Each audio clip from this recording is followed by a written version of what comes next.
नमस्ते। आज हम डिस्कस करेंगे भारत की अर्थव्यवस्था का अभी क्या हाल है, क्या सिचुएशन चल रही है। हमने देखा है कि रिटेल इन्फ्लेशन जो है वो 14 महीने के हाई पर आई है। हमने देखा है कि महंगाई जो है एक तरफ बढ़ती जा रही है, अक्टूबर के महीने का डेटा है ये। और हमने देखा है कि इंडस्ट्रियल आउटपुट ग्रोथ जो है वो पहले से बेहतर आई है, वो रिबाउंड हुई है। तो एक तरह से एक मिक्स्ड पिक्चर दिख रही है, लेकिन इसका लॉन्ग टर्म और नियर टर्म यानी कि अभी कुछ महीनों में, कुछ हफ्तों में क्या इसका असर हो सकता है और आने वाले सालों में इसका क्या असर हो सकता है, ये सारी बातें समझने के लिए हमारे साथ हैं संचिता मुखर्जी, ये सीनियर बिजनेस इकोनॉमिस्ट हैं, मिताली निकोर, सीनियर इकोनॉमिस्ट। बहुत धन्यवाद आप दोनों को आपके समय के लिए। संचिता, सबसे पहले तो ये जो रिटेल इन्फ्लेशन डेटा आया है, क्या ये एक्सपेक्टेशंस के अनुसार था या क्या ये एक शॉक के तौर में आया है, आप क्या कहेंगी? धन्यवाद साक्षी। मैं तो कहूंगी कि ये शॉक्ड नंबर्स नहीं है, ये एक्सपेक्टेड लाइंस पे ही आया है, क्योंकि ये हमें ध्यान रखना चाहिए कि इस साल हमारी जो मॉनसून्स हुई है बहुत ही ज्यादा हैवी रेनफॉल हुई है। Lot of crop growing areas, जहाँ जहाँ क्रॉप्स ग्रो किया जाता है एग्रीकल्चरल, वहाँ पे काफी इम्पैक्ट आई है because of heavy rainfall and monsoons. तो वहाँ के जो कनेक्टिविटी है, जो रूरल इंफ्रास्ट्रक्चर है, कुछ क्रॉप्स तो डिस्ट्रॉय भी हुए हैं बिकॉज ऑफ हैवी रेनफॉल। तो ये रिटेल इन्फ्लेशन जो हम देख रहे हैं आज की तारीख में, जो सीपीआई इन्फ्लेशन जो देख रही है, जो 6% के ऊपर आई है, जो कंसर्निंग पॉइंट है, उसमें जो रिटेल फूड इन्फ्लेशन है, वेजिटेबल इन्फ्लेशन है वगैरह वगैरह, वो ऑलमोस्ट 54% के ऊपर है सीपीआई बास्केट में। अर्बन प्राइसेस में काफी कम है इसका रिप्रेजेंटेशन। सो रूरल में जो ग्रो होते हैं और जो इम्पैक्टेड हुआ है, वो डेफिनेटली इम्पैक्ट हुआ है बिकॉज ऑफ हेवी मॉनसून। आज अगर आप देखोगे सितंबर अक्टूबर सेल्स वॉल्यूम भी, आप एफएमसीजी की भी बात कर लीजिए, कंज्यूमर ड्यूरेबल्स की भी बात कर लीजिए, फेस्टिव स्पेंडिंग की भी बात कर लीजिए, I think because of heavy monsoon काफी सबड्यूड रहा है। तो मेरे ख्याल से ये टेम्पररी फिनोमेना है।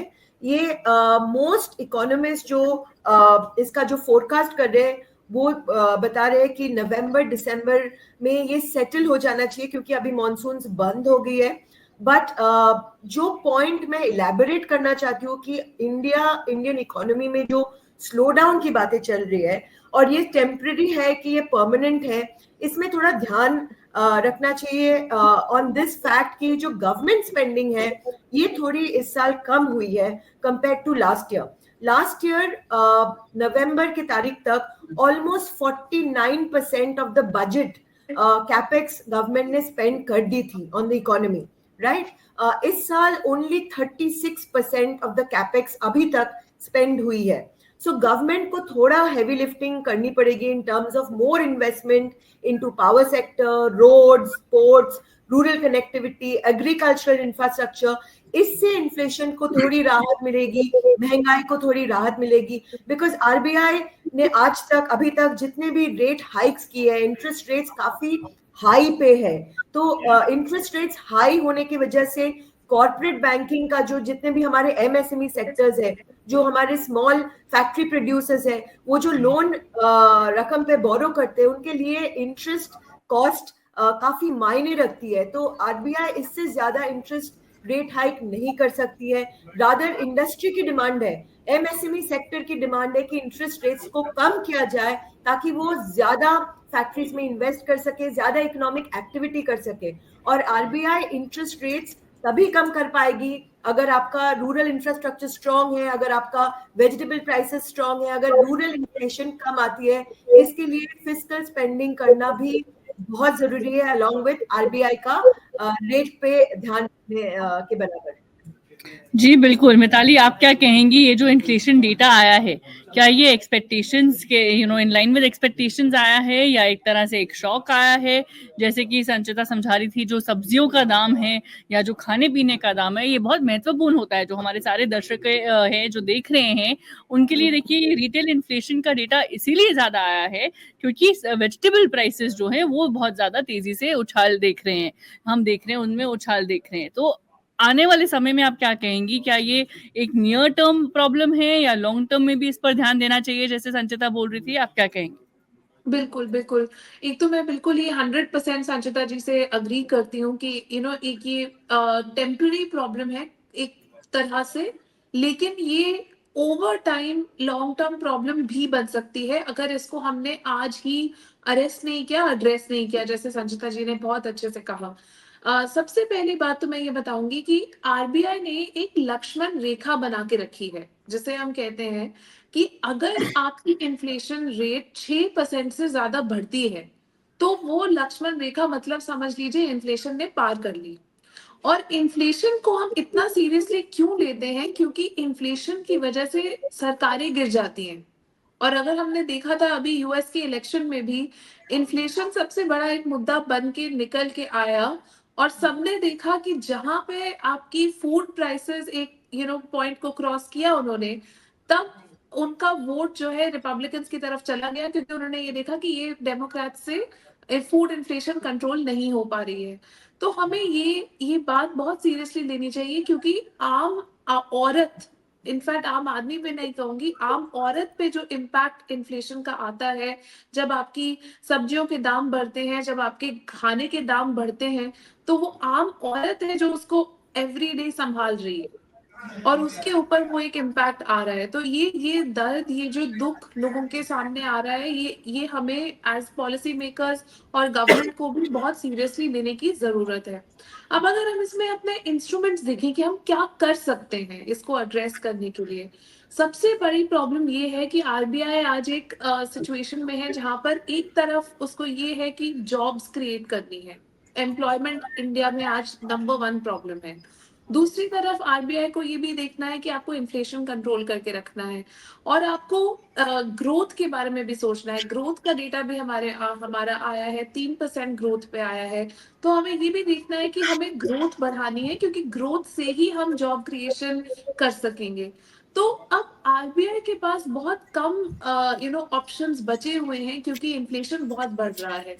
इसलिए संचिता जी से कह रही है कि हमें गवर्नमेंट स्पेंडिंग बहुत बढ़ाने की जरूरत है, ये नंबर 1 प्रायोरिटी है। लेकिन वो गवर्नमेंट स्पेंडिंग हमें कहाँ बढ़ानी है, ये भी बहुत इंपॉर्टेंट है, क्योंकि जब हम देख रहे हैं रूरल इन्फ्लेशन अभी 9% पे आया है, और अर्बन इन्फ्लेशन हमारा 6% पे आया है। रूरल एरियाज में खाने के पदार्थों की प्रोडक्शन होती है, लेकिन वो अपने प्रोडक्शन को खा नहीं रहे, वो उसे एक्सपोर्ट कर रहे हैं, चाहे वो शहरों में हो, चाहे वो इंडिया के बाहर हो।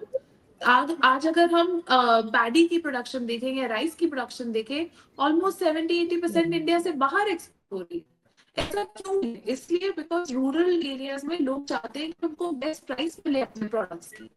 तो इस सिचुएशन में ये बहुत इंपॉर्टेंट है कि हम रूरल इंफ्रास्ट्रक्चर में इन्वेस्टमेंट को प्रायोरिटाइज करें, रूरल रोड्स बनाएं, रूरल कनेक्टिविटी इंप्रूव करें, ताकि वहां की कंजम्पशन और बढ़ सके और वहां की इन्फ्लेशन एड्रेस हो सके, तभी हम आगे बढ़ सकते हैं। जी बिल्कुल, जैसे कि आपने कहा कि बहुत ही महत्वपूर्ण है ये इन्फ्लेशन जो है, जैसे कि आपने कहा इसको एड्रेस करना। लेकिन संचिता, जैसे कि अभी मिताली कह रही थी कि इंडस्ट्रियल आउटपुट ग्रोथ डेटा जो आया है वो जैसे सितंबर के महीने के लिए पहले से बेहतर आया है, लेकिन हमने मैन्युफैक्चरिंग, माइनिंग, इलेक्ट्रिसिटी में ग्रोथ देखी है। ओवरऑल डेटा जो है 3% से ज्यादा आया है, ग्रोथ दिखा रहा है। लेकिन क्या ये लॉन्ग टर्म ट्रेजेक्ट्री के हिसाब से इसमें भी इम्प्रूवमेंट चाहिए? ये सारी जो दिक्कत जो हमें दिख रही है, चाहे वो महंगाई हो, चाहे वो ग्रोथ के बारे में हो, जैसे वो कह रही थी, क्या आपको लगता है कि ये एक नियर टर्म समस्या है और इसका लॉन्ग टर्म हल हम अभी ढूंढ सकते हैं? आप क्या कहेंगे? बिल्कुल साक्षी जी, आपने बहुत ही वैलिड स्टेटमेंट कहा है अभी। अगर हम index of industrial production IIP के नंबर्स देखें तो वो मार्जिनल रेट से हाई आई है, 3% प्लस। अगर वो हम फाइनेंशियल ईयर 2023 के साथ कंपेयर करें तो वो काफी हाई था, 6.9%। सो उसको नजर रखते हुए ये कम है। हमारा focus as an economy should be completely कि हम इसको ज्यादा बढ़ाएं, मैन्युफैक्चरिंग, माइनिंग, पावर डिमांड को एड्रेस करते हुए, ताकि हमारे जितने भी मार्जिनल फैक्ट्री वर्कर्स है, जो MSME सेक्टर है, जो बिजनेस सेक्टर है, जहां पर हमारी एक्चुअली मैक्सिमम एम्प्लॉयमेंट अपॉर्चुनिटीज होती है, इंफ्रास्ट्रक्चर में ले लीजिए, मैन्युफैक्चरिंग में ले लीजिए, माइनिंग में ले लीजिए, रियल एस्टेट, यूटिलिटीज में ले लीजिए। पावर डिमांड इंडिया में बहुत ज्यादा मायने रखती है, इसी से जॉब्स बनते हैं वगैरह वगैरह। अगर आप एक्सपोर्ट्स को देखिए, राइट नाउ पूरे विश्व में काफी अनसर्टनिटी है, क्योंकि ट्रम्प यूएस प्रेसिडेंसी में सारे कंट्रीज को ये डर है कि वो प्रोटेक्शनिस्ट ना बन जाए। ज्यादातर उनका जो भी कहना है इलेक्शनरिंग के टाइम पे कि टैरिफ्स लगाएंगे, हमारे इंपोर्ट्स पे टैरिफ्स लगाएंगे, ट्रेड वॉर डिक्लेयर करना, ये हमारे एक्सपोर्ट्स के लिए थोड़ा मतलब काफी हद तक नेगेटिव भी हो सकता है। इसीलिए fiscal spending on domestic demand अगर आप देखोगे, अगर आप थोड़ा सा जूम करके इंडियन इकोनॉमी को फॉलो करेंगे तो देखेंगे हमारा सेक्टर्स बहुत ही ज्यादा डाइवर्सिफाइड है। हमारा डोमेस्टिक डिमांड बहुत ही अच्छी तरह केटर करती है वर्ल्ड मार्केट्स को। हमारे डेमोग्राफिक्स यंग है, यंग वर्किंग पॉपुलेशन है। सो फिस्कल स्पेंडिंग आज की तारीख में ज्यादातर हेफ्टी होना चाहिए, not just central government, state government भी। अगर आप देखोगे हर एक स्टेट गवर्नमेंट को पैसे मिले हैं फ्रॉम द जीएसटी रीइंबर्समेंट्स, राइट? तो उनको, जैसे मिताली जी कह रही थी, टारगेटेड प्रोग्राम्स में डिमांड क्रिएट करने के लिए आप रूरल इंफ्रास्ट्रक्चर को फोकस कीजिए, आप रोड्स पे फोकस कीजिए, आप एम्प्लॉयमेंट रेलवेज पे फोकस कीजिए। इनको करते हुए आप manufacturing, power, renewables, pharma, health care, इन पे अगर आप ज्यादातर स्पेंडिंग करेंगे फिस्कल साइड से, तो क्या होता है कि प्राइवेट इंडस्ट्री भी उसको देख के, डिमांड को देख के, प्राइवेट प्रोमोटर्स जो है वो भी अपना स्पेंडिंग करेंगे। अगर मैं एक फैक्ट्री लगा रही हूँ तो आज की तारीख में आई विल बी इंसेंटिवाइज कि मैं 2-3 और फैक्ट्रीज लगाऊं, बट वो डिमांड तो देखना चाहिए ना। अब वो डिमांड कहाँ से आएगा? फिस्कल स्पेंडिंग अगर कम हो रही है तो डिमांड कहाँ से आएगा, आप बताइए। जी बिल्कुल, तो जैसे कि आप दोनों ने समझाया कि बहुत ही टारगेटेड अप्रोच जो है वो अभी महत्वपूर्ण है और भारत की इकोनॉमी पर हमारी नजर रहेगी। बहुत धन्यवाद आप दोनों के समय के लिए।